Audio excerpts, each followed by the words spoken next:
I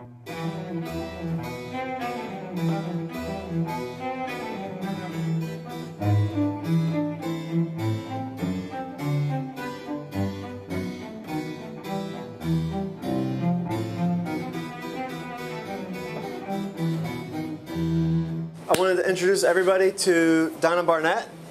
She is one of the most influential people of my entire life. My home economics teacher in high school, who got me my first job at a restaurant ever and pulled me out of a life of debauchery. She's going to spend the next few days with us just kind of hanging out in the kitchen and seeing what we do. And she's going to go up to Covey Rise and see the farms, and go to La Provence and see the farms, and help us cook. So if the food tastes better for the next few days, you guys know why. My name is Donna Barnett. I'm a family and consumer science teacher at Harriton High School, which is in the Lower Merion School District, located in Rosemont, Pennsylvania. My name is Alon Shaya. I'm the executive chef and partner at Domenica restaurant in New Orleans. I've been living in New Orleans for the past 9 years, and grew up in Narberth, Pennsylvania, and attended Harriton High School. And for 4 years, went through a really tough time there. I started there as a freshman, getting into a lot of trouble, really not giving the education everything that that I could. I really look back now and wish that I would have paid more attention in all of my classes, because I had to go back through life and really relearn a lot of the things that I missed, whether it be in math class or history or English.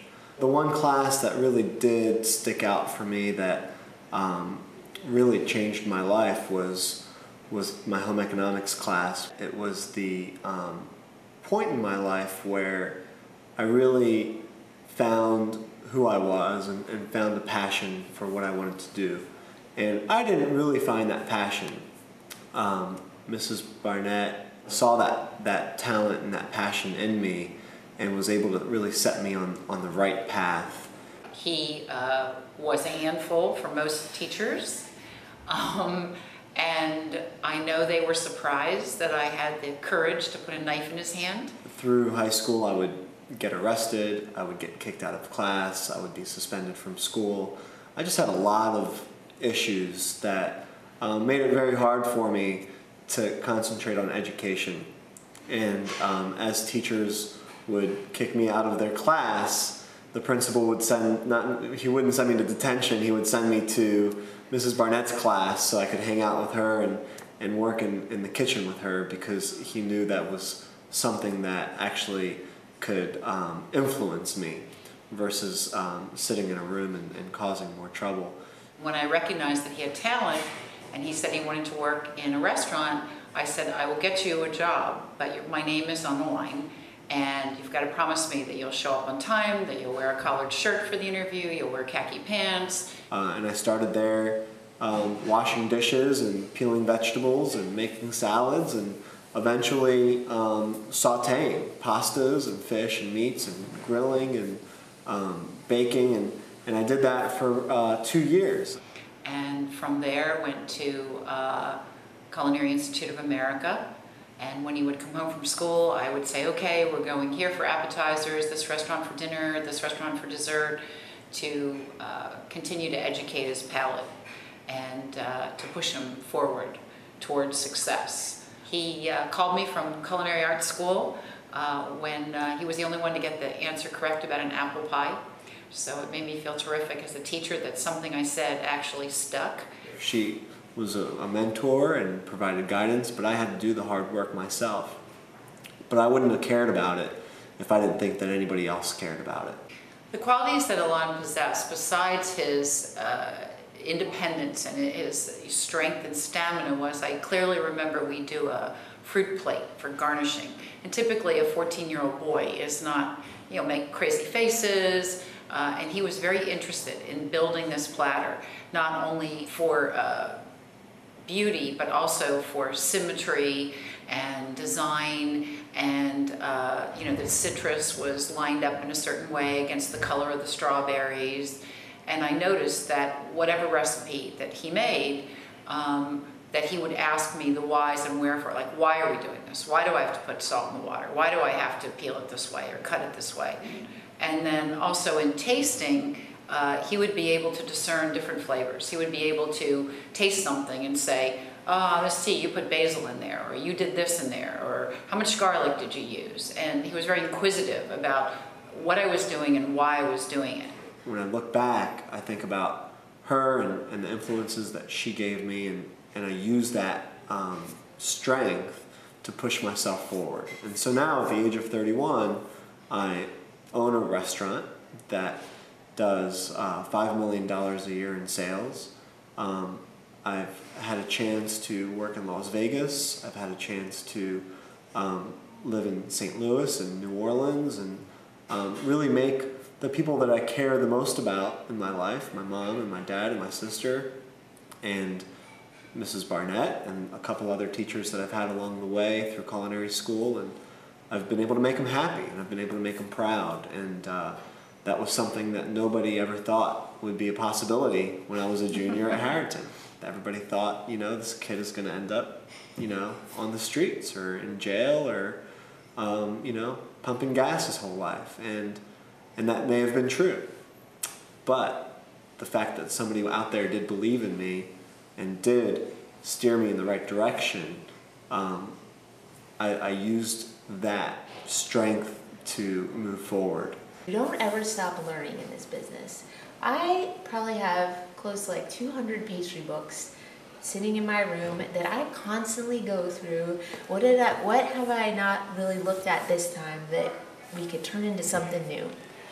And like that dessert, the lemon semi-Alfredo, part of it is that I got this cookbook that had this huge lemon meringue pie with this meringue that's like huge, which chefs always like big and sexy, and it's exactly what on the cover of this book. But somehow we were just sitting there talking, and it just comes together. So it's our Meyer lemon semi-Alfredo with roasted marshmallow and espresso fudge sauce. Though we have this balance of refined, beautiful, we also at the same time have this balance of rustic, home feel. And so instead of florets of mint, we'll just take it and kind of tear it up. Now we can go explain it to the staff and let them know what it is, and that way the staff knows how to explain it to the customers. So that they can sell it. Wood roasted with roasted marshmallow, espresso fudge sauce, pomegranate, and mint. No rum balls inside. Okay, good. That idea is gone. Okay. Not everything that we make in the kitchen turns out to be a success. A lot of things that we have ideas about, we experiment with, we work on them, and sometimes we need to go back 2 or 3 or 4 times back to the drawing board before we get it perfect. And we do that all the time. With every dish, we've continued to try to find ways to make them better and to try to improve them. And this is one perfect example. The rum balls would get too hard in the middle. It wouldn't be fun to eat because it would be more work than it was fun. And so if you were sharing a dessert, then one person takes half. You don't Sure. want to take the whole rum ball yourself. The other Sure. person doesn't get any, and it's too then you start fighting at the difficult. table, and then the next thing you know, people are flipping tables over in the dining room. That's right. And then you have a All mess. because of the rum ball. We've also reformulated the semi-Alfredo to be a little softer. Now the spoon goes through pretty easily. Okay? Everybody taste it. Super good. I would try with the fudge sauce. I wasn't here for the rum That balls. is astonishing. Okay. So after the lecture this morning to the servers, we have our first sale of the dessert. It works. Some things don't translate. Like I would do pastas and we use botarga, which is this dried fish eggs, and I'd shave it over the pasta, and I thought it was the best thing in the world, but nobody in the dining room wanted to eat it.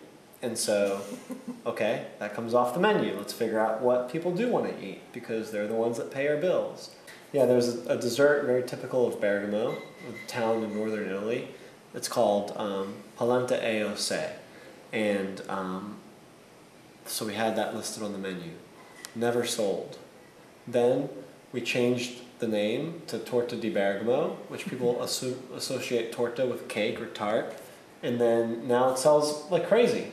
And it's just because of the name change. And the dessert didn't change one bit. It's a huge responsibility if you're feeding somebody that you feed them safe food.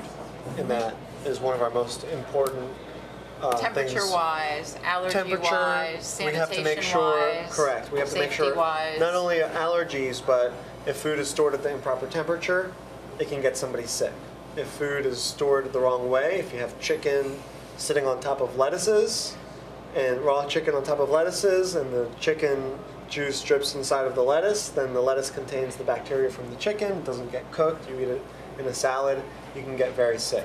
Again, if somebody has allergies, there's 3 mandatory steps. One is you write it on the ticket, under the seat number, right? The second one is you tell your front of the house manager. And the third is that you come and talk to the expediter and let them know. In addition to the allergy line on that seat 4, for example, this person has an allergy, here's what the allergy is. We have every day people that interview for jobs. Before they're allowed to come and work with us full time, they have to come and work with us for free for a day. It's called a stage, and by doing that, we can ensure that they're the type of person we feel comfortable working in the kitchen. And then they can also see if this is a place they want to work. Kitchens are very different. And there are some kitchens out there that work well for certain people, and there's some kitchens out there that don't work well for certain people. The type of kitchen that we have here is very quiet kitchen during service. The only person that talks is the expediter, and they let all the cooks know what they're responsible for making. The cooks respond and confirm that they heard what the order is. But other than that, there's not much else going on as far as conversation-wise. Not cross-chatter or... Right. And we do that to make sure that we can put all the focus on the food and the guests, because that's the most important thing of what we do. We have to serve great food to our guests. And if we are busy listening to a radio or playing around and joking around, it takes a lot of focus off of what makes the food great. The way the kitchen is set up here, we have our salads and desserts, the garde manger station. All the cold items come off of this station. Then over here, that's where Stacy works. Stacy also makes all of our cured meats for the restaurant, salamis and pancetta and cured duck breast. Joey makes all the pizzas, and he has this marble counter here where the marble works as it stays cool, and so it lets us work the pizza dough without warming the dough, because it's important that the dough stays cool. And it's also very porous, and so the flour works itself into the pores, and it becomes almost like a non-stick. Over flour it. Right, it becomes like a non-stick surface. All of our fried foods are done here. We roll out the torta frita, which you tasted last night, through this roller here. It's cut, and then it goes into this fryer here, which has the pork fat. So that's straight pork fat here. It's straight pork fat. And then this is canola oil. Okay. And then pasta station. So this is our pasta cooker. All of our pastas get cooked in here. There's a guy standing here with 8 or 9 saute pans all night long, making fresh pastas. These are all the ingredients that he uses, or she. And then this is our hot well, where we hold sauces and stocks, our mushroom soup, polenta. We use these plastic tasting spoons to taste the food with, so there's no double dipping. When I taste this, I think that it can use just a touch of cream. I like my cream soups to be a touch thinner than this. I like when I eat a cream soup that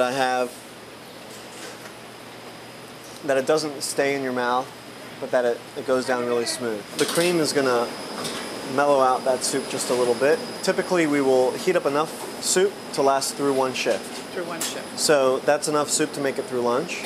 And then when the dinner shift starts, we make another batch of soup, and that will last through dinner. We make sure that we have enough either on the line or in the walk-in ready to go, that if we need to make more, we can. When we run out of something, we call it 86ing. If you run out of mushroom soup in the middle of service, you say 86 the mushroom soup.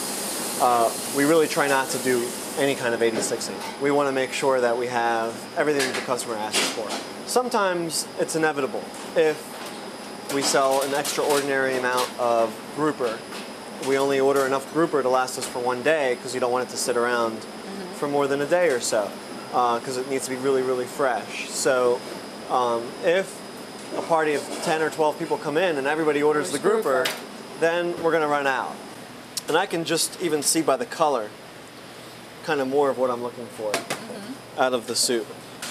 I think it's still even a touch thick.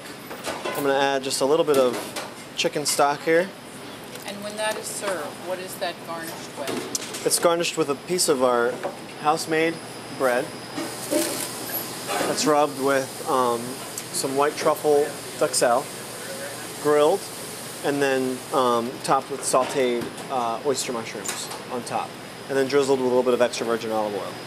The texture is now looking a little bit better. To me, it's a little bit less gloopy, and it has more of a nappe consistency.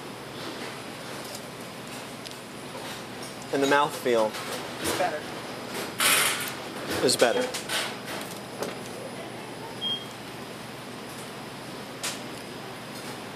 It definitely is better. See how that cream just changes it a little bit? It's that slight change that the customer might not even notice if you ate it the way it was before versus now. But I notice, and it makes a big difference to me. So it's taking it from being really good to being really great. 4 ounces for a small and 8 ounces for a large.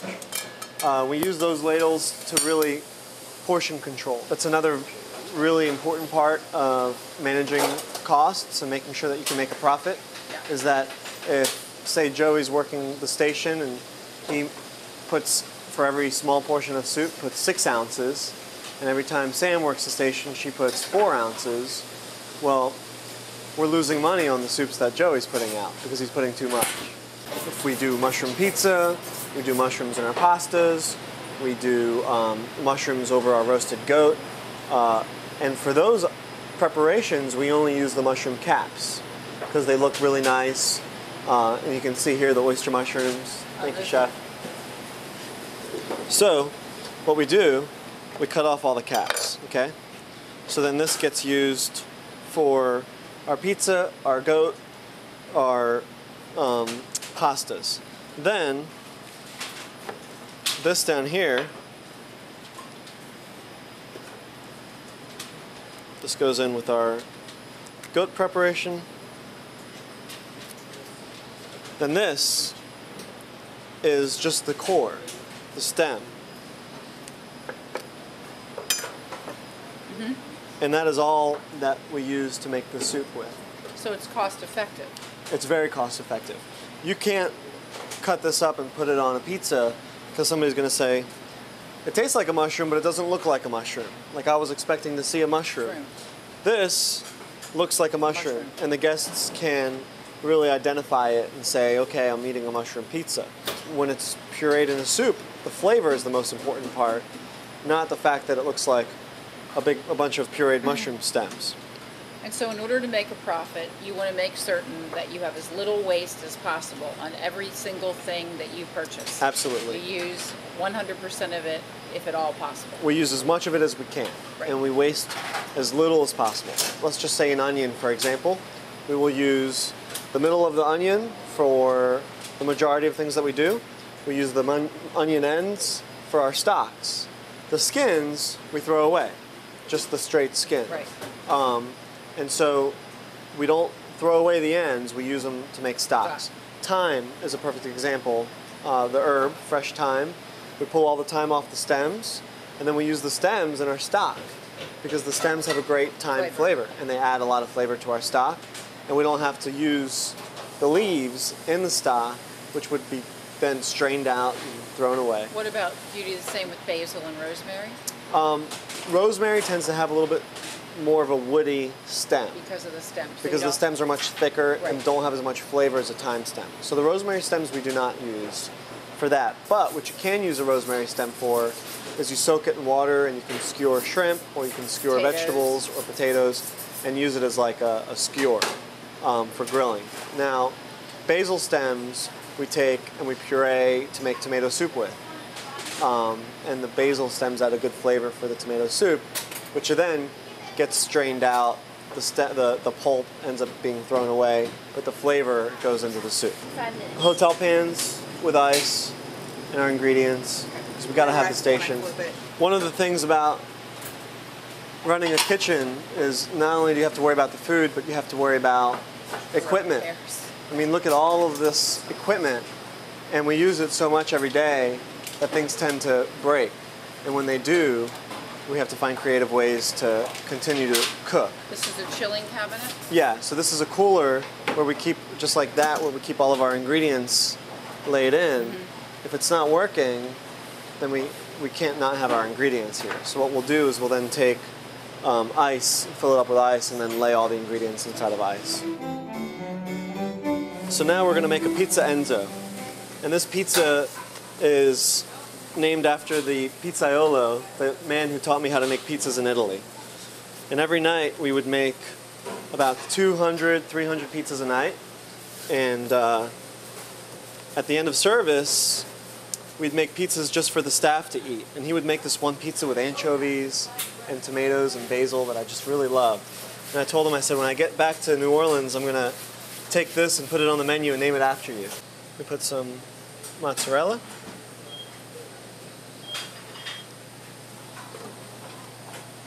We put some basil.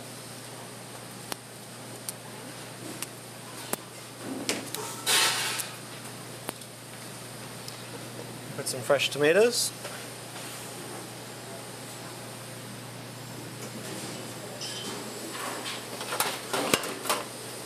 A little bit of chili flakes. Some really great oregano that we get imported from Italy that comes on the stem. Oh my God. And if you're used to any type of normal dry oregano, this stuff is much better, much more floral. Put a little bit of chili oil, a little bit of garlic oil, some anchovy. And when it comes out of the oven, we top it with mortadella. And the mortadella kind of melts right into it. A little bit of Parmigiano Reggiano, a little bit of tomato sauce. It's just fresh San Marzano tomatoes that are peeled and pureed with a little bit of salt, and some fresh basil, and a pinch of sugar. And the sugar helps to balance the acidity of the tomatoes. The oven runs at about close to 700 degrees Fahrenheit. And we use pecan wood to fire it up with. So I'll take this wood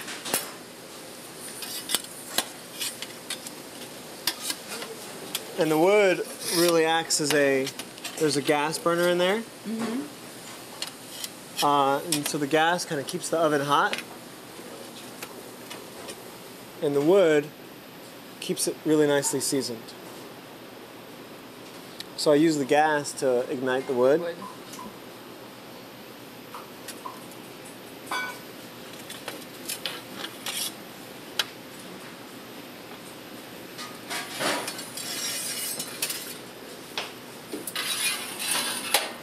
And you want that high heat because that high heat creates steam inside of the dough, which allows all these little bubbles to rise. And if you see those bubbles, and then as it comes around to that high heat, you can see now the wood's really burning hard. It's going to take those bubbles and slightly char them, and that charred flavor gives the pizza really good flavor and character. And how many turns is the pizza going to need? It takes about 2 to 2.5 turns. 2 to 2.5 turns. That's about 2 minutes total, and it's perfectly cooked. Beautiful. Then, look how I can hold it with just 2 fingers. and it Oh, yeah, stays you can see it. stays crispy. I take it, put mortadella all over the top, and the mortadella kind of melts into the pizza. Ricotta, small ricotta, large romaine, small pizza.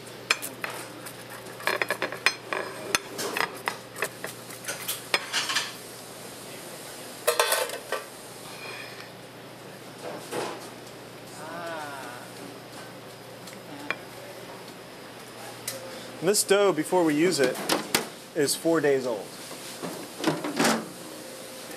What's the weight?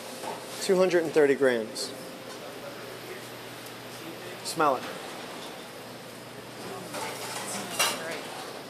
And what's the combo of flours? We use high gluten flour, high gluten bread flour, and we also use a 00 low gluten flour, and those in combination create texture, a really nice texture. And we'll have pizza for lunch today, so you can. Okay. The pizza's aged for 4 days because we put very little yeast in the dough, and so it's important for the pizza to rise naturally, and it takes about that long for it to proof to the right consistency. For the gluten to develop. For the gluten to develop, and also for the flavor to develop. That beautiful sour dough that you smelled in it is from it aging properly. What does it cost for us to make a pizza? It depends. The margarita pizza costs less to make than the pizza Enzo, because the pizza Enzo we put anchovies on, we put a lot more ingredients than just tomato, basil, and mozzarella. So it costs. We make less money off of this pizza than we do off the margarita, but we sell all the pizzas at a good rate, and so it pretty much averages out, and it makes it really easy for the guest to order, because then they can have any pizza they want for the same price, which is fun. And guests want to be able to, not have to worry about price for every little thing. We try to average our profit margin for food at about 30% cost, so that if it costs us, and that's an industry standard, 30% food cost. So if it costs us $3 to make a pizza, we sell it for $10. And that way, the rest of that, so the $3 goes into the cost of making the pizza. The other $7, part of it goes into paying somebody to make the pizza. Part of it goes into the plate that you have to put the pizza on, the lights that are lighting up the kitchen, the water, Taxes, the insurance. taxes, the rent. There's a lot of different costs that are associated with operating a restaurant. And so if it costs us $3 to make a pizza and we sold it for $4, we couldn't afford. You'd be out of business. We couldn't afford to pay anybody to make it. We couldn't afford the rent. We couldn't afford anything else. To keep the lights on. Right. Right. Joey has been making pizzas here for a while, and he's super good at it. It just takes doing it so much, Like the other night we did how many pizzas? 237 pizzas in one night. Yeah. Which was fun. It is. A lot is repetition. Oh, yeah. To get better at it. And also knowing the feel of the dough. You have to know how the dough feels. Like if it's too sticky, and it doesn't matter whether you're making pizza, whether you're making bread, whether you're making cakes, whether you're making pie. A lot has to do with knowing how it's supposed to feel. Right. Sure. And every bin's different too. And that comes, it is. And The temperature of the dough, the humidity. Yes. makes a big difference. The temperature of the oven makes a big difference. That's a difficult concept to get across to students. For example, you don't want to make candy on a particularly humid day. Like sugar cookery is not a good idea when Sure. it's super humid. Yet, if you're baking bread, that's a great day. Would you like to roll out a dough? And I start putting a good amount of weight into it. Like I really put, and I'm just going straight down and kind of letting it expand. And I stay out of the middle as much as I can and around the edges. And if one hand goes one way, another hand goes in the same direction on the other side so that it stays really even. Yeah, you'd be using a good amount of pressure. Oh yeah. Then, once I get it to be about this size, I'm not making any progress. I start to open it up like this. You got it, you're almost there. It looks almost just like mine does. I don't think so. Use some more flour if you need to. Then, once you get to that point, then you can start flapping it out, just like this. Try that. What does the flapping it out actually do? It makes it much bigger. Mine has a hole in it. So let's Not good. let's compare. I need Almost. practice. I need Almost. practice. I've been need doing practice. this for a long time, and so I've gotten the I'm practice. gonna have to work on this all week. This will be my homework. This is the fresh basil that We got we got from this morning from the lower 9th Ward. The school is called our school at Blair Grocery, and it's kids that have lost pretty much everything that they had during Hurricane Katrina are now working at this school and learning how to grow herbs and sell them to restaurants. We're almost there. Almost there. It's getting bigger. I'm afraid they'd have to wait longer than 2 minutes for my pizza. Would be the specialty pizza with a hole in the middle, representing the circle of life. I put a good amount of pressure down, and as I do it, you see both my hands are moving in the same direction at all times. And I'm leaving the middle alone because the middle will naturally flatten out. Just from the spinning motion, the middle gets thinner much faster. Then I kind of press, instead of just my fingers now, I'm kind of pressing my whole hand on it. And you gotta, every time you feel it starting to stick, you put a little bit of flour down. Then I'll kind of even out the crust and make sure it's nice and thin. Then I'll start to stretch it on the actual marble, like so. Okay? Once I get it here, through this slapping and pulling motion, I can make the dough much bigger. You see how it's kind of really opening up now? Yeah, and you learned that in Italy, correct? Oh yeah, yeah. And if there's a hole that shows up, you just close it. It's not that big of a deal. Just like that. I want to let it stay in there as long as I can without it burning, because the longer it stays in there, the crispier it gets.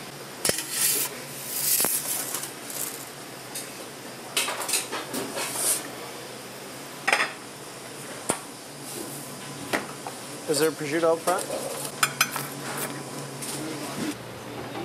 I love the salt of the anchovies Yeah. and the smokiness of the mortadella. Isn't that a great combination? Spicy. Spicy. You can feel, you can taste those peppers Yeah. underneath.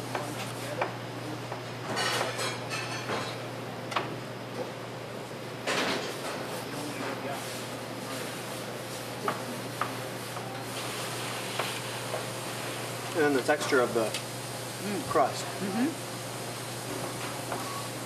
It's Really chewy. light. Yeah, It's light and chewy. but chewy. Roasted garlic, spicy chilies, oregano, clams. I noticed how your hands are tempered just like mine. You're pulling those hot clams out of the shells and you're not wincing. No. It's going to take a lot more than a hot clam to put me down. All right, clear this out for me. Chef Phil, this said prosciutto and all. also like mixed greens too. Guy at table 12 wants to know if we can do bacon, eggs, and toast for him. Sure. We don't have bacon, eggs, and toast on our menu. We have all those ingredients. Right. And if somebody asks for them, Right. we're more than happy to Please, the guest. please the guest. So we're at the Crescent City Farmers Market early on a Tuesday morning, and we're going to go look for some local produce and meats and seafood to buy for the restaurant. We use these things on a daily basis at the restaurant to make sure that we support our local community, that we reinvest our money back into the city and into the farmers that really work hard locally and put out some great product. And we, at the same time, can find great local stuff that we know where it comes from. It's very fresh, and it's not just showing up in a cardboard box at our back door. And it will help you to plan the menu for Sure. this week Yes. and the weekend. Yes, we plan our menu mostly off of what is available here at the market. So when I write my menus, I think about, well, what's Mr. Riles from Riles Goat Farm going to have? What is Jim Core from the local vegetable garden going to have? Is he going to have okra this month? Is he going to have squash? Is he going to have cauliflower? And then as I write my menu, I really focus on what's going to be here so that I know I can come buy it locally, support not only local farmers, but they've become my friends over the years because I've known them for so long. And so it makes me feel good that I can help them grow their business and they can help me grow my business. Do you ever put in special requests for produce? All the time.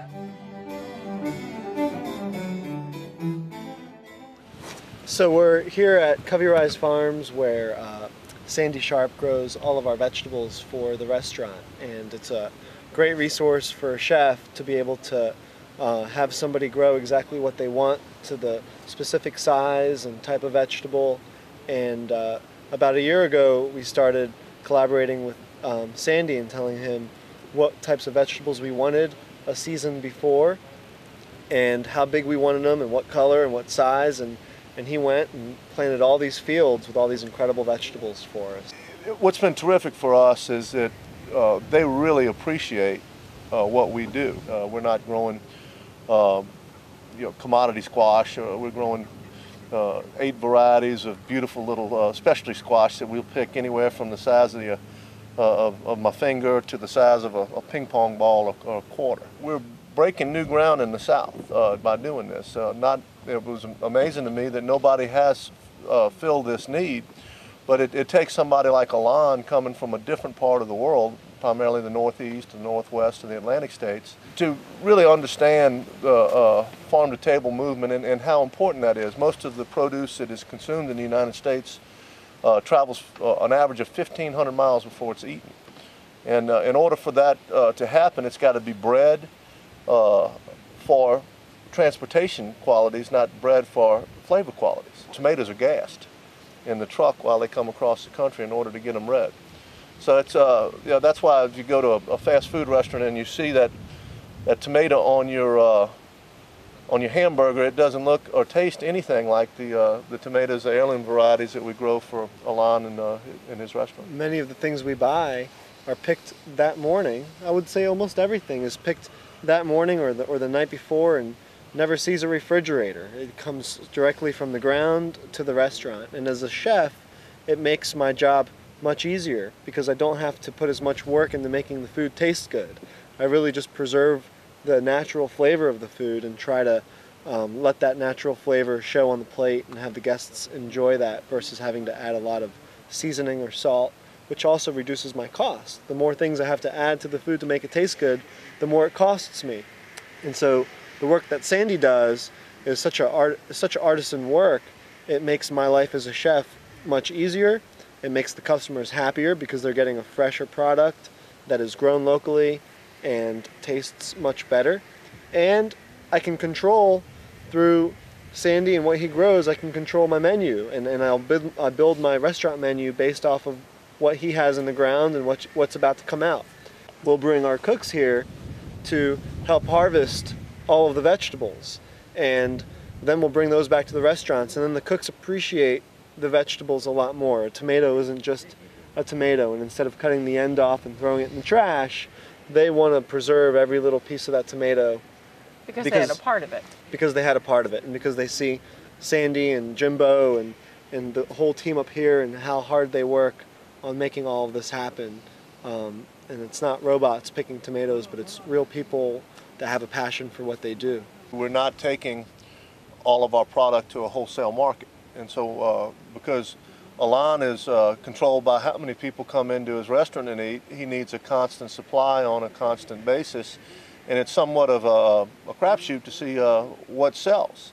For him, therefore, it's a crapshoot for us when we load the truck to come down there to see what we're going to sell. And so we have to stage our plantings. We're constantly planting small amounts of different varieties and feeling our way through the supply and demand issues to try to balance that out. So your son, who's a sophomore in high school, is now helping you with the production here, correct? That's correct. He loves it. He gets involved with the equipment, and he gets involved in the whole process of planting a seed and seeing it grow. When I was speaking to him last night, I said, do you play sports? He said, no ma'am, I like to come to the farm. And I said, how do your friends like it? He goes, my friends love it.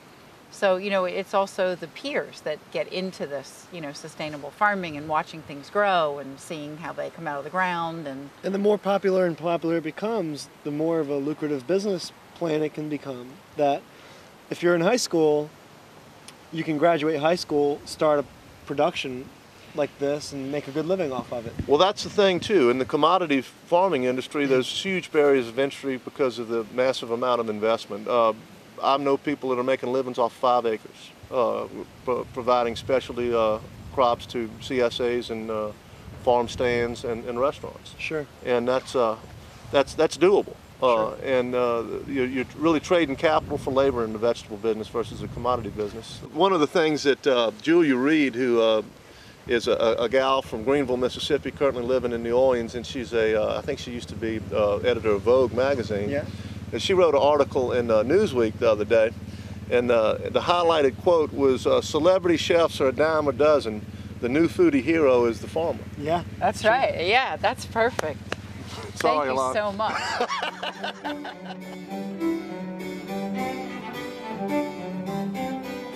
I'll take that. Oh, there it is down there. Okay. And I have the Mizuna right here.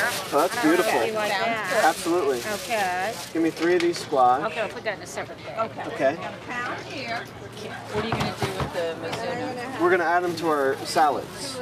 So this will all end up in our mixed greens. We're one of the few restaurants in New Orleans that does serve goat. And we do that really because goat is such a popular meat in Italy. When I was living in Italy, they eat more goat than they do beef. And so I wanted to bring that back and put it on our menu and just be authentic and show the community here that, you know, goat is a really incredible meat and I love it, and it's really gaining popularity, and it's one of our best sellers at the restaurant. People love it. Well, let me get a flat of eggs too. You can tell when a chicken is happy by how yellow its yolk is. I didn't know that. Yeah. Very true. Yeah. If you ever see a really pale, like light yellow yolk, not a happy chicken. Rice is another thing that people don't pay a lot of attention to, I think. That it's so easy to just go buy a box of rice at the grocery store, but it makes a big difference when you're using super fresh rice versus rice that's been in a warehouse. Yeah, so you can see this was just milled October 22nd. So it's actually last year's harvest, but they mill it fresh for sale. Some of it is shelled, where the bran is taken off. Right, and some has of the it bran. still has the bran on it. The farm is in Kinder, right here. So New Orleans is off the map. It's over here. It's about 2.5 hours, 3 hours away. I want you to meet Donna Barnett. She is How do you do? my Nice to old meet you. home economics teacher Get from out. high school. Well, Who got me? paid off, huh? She got me my first job at a restaurant when I was 16 years old, and has now come to see Domenica and everything that we're doing there. And Allow him to teach me. You know, the that teacher pretty cool? becomes the student. Isn't that You know, it's really cool. well, Richard founded this market, and he's the one that started the whole Crescent City farmers market movement here in New Orleans, which has become a very big project all over the city. It's very exciting because, like I said to Alon, you have the weather to support it. From Pennsylvania, we only have the farmers markets typically. They have farmers markets in the winter, but it's not fresh produce. It's only June through September that it's actually coming from the farms, and then the rest is imported. So Yeah, no, it's funny. Come August, when Pennsylvania, you're sort of swimming in produce. Right. We're just like trying to get through the okra and pepper Sure, period. right. It's Yes. like our January. We've bought all these things at the market. We've got some eggs, we've got some mizuna, we've got some butternut squash, and we're gonna take that all back to the restaurant and incorporate it into our menu for tonight. This is where we raise our pigs, we raise chickens, we raise goats. This operation is used to sustain our restaurants for a specific breed of pigs, which we use Mangalitsa hogs.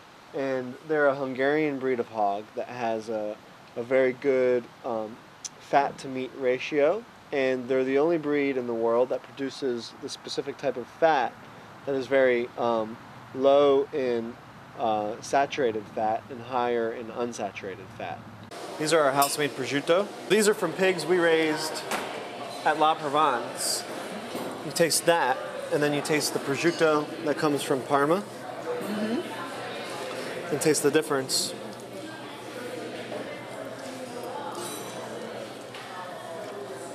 That's much sweeter.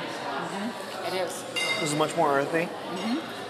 These pigs were raised off of acorns and vegetable scraps from the restaurants. So, What were these raised? corn. Corn.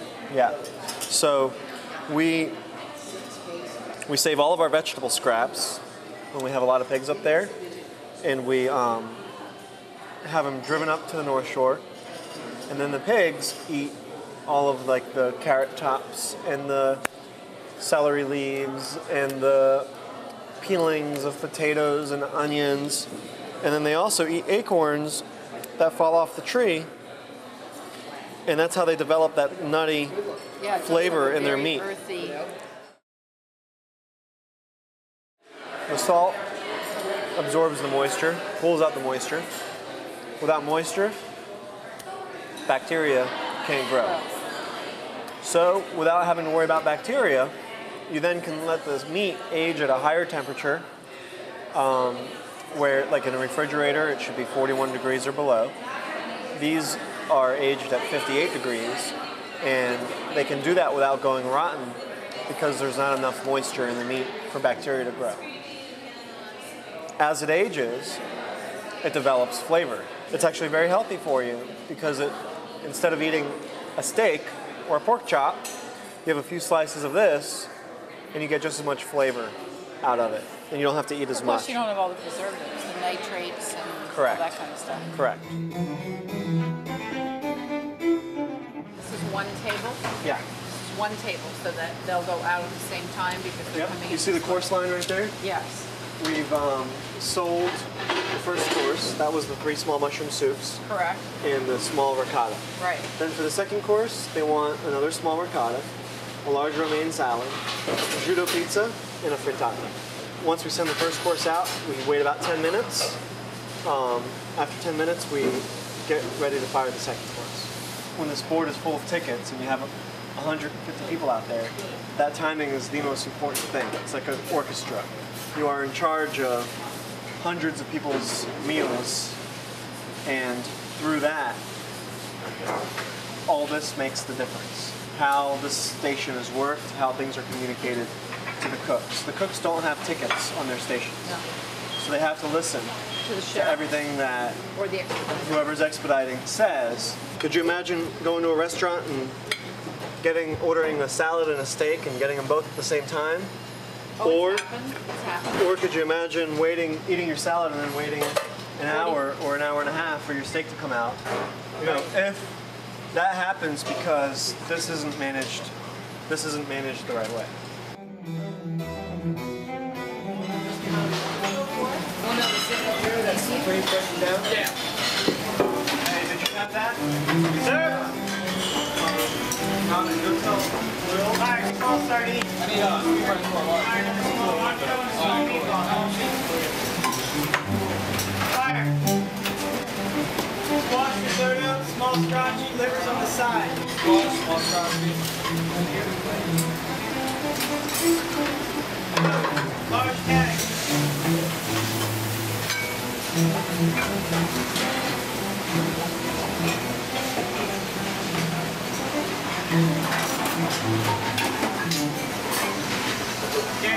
Just little teardrops, like cut in half. Not the teardrops, like the red arrow you have there. 26, right? Ball meatballs.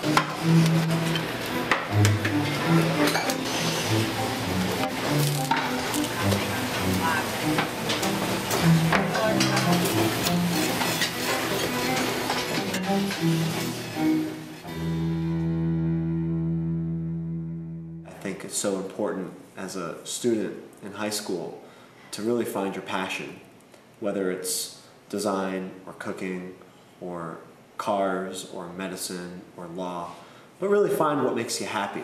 And you might not even know what makes you happy, but look at the people around you and they'll show you where your passions lie. It doesn't matter how much money you make in life or how prestigious your job is. If you're not happy with what you do every day, you're going to be miserable. Becoming a chef is a long and hard road. It takes a lot of time, you don't get paid a lot of money, and you have to work very hard, but it makes you happy if you're passionate about it. And then eventually, when you go on to own your own restaurant, or restaurants, or catering company, or wine company, or whatever the case might be, there's so many different avenues to take with this profession, you can make a very good living for yourself. This restaurant industry is not an industry that you're going to become rich overnight, but this is a business that I come to. I love the people that I work with. I love the product that I put out. I love the fact that I can make people happy every single day. Cooking is the one profession where no matter where you come from, what type of background you come from, how rich you are, how poor you are, how much experience you've had, if you can cook a great meal, it can reach anybody, anywhere. You can make a homeless person the happiest person in the world, or you can make the president of a country the happiest person in the world. And that's just because you're doing something that you love, and it shows through the food.